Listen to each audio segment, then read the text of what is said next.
ಬೆಳಕು ನೀನು ನೆರಳು ನೀನು ಹೆಣ್ಣಿನ ಮಾತೃಮೂರ್ತಿ ಚಂದ ಕವಿಗಳ ಲೋಕ ಕೀರ್ತಿ ಚಂದ ಹೆಣ್ಣಿನ ಪ್ರಣಯ ಭಿಕ್ಷೆ ಚಂದ ಕವಿಗಳ ವಿಷಯ ದಾಸ್ಯ ಚಂದ ಹೆಣ್ಣಿನ ಹುಸಿಕೋಪ ಚಂದ ಎಂದರು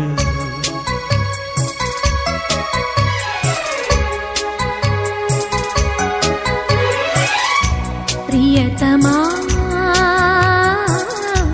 ಕವಿ ಬರೆಯೋ ಸುಳ್ಳೇ ಚಂದ ಹೆಣ್ಣಿನ ಅತಿ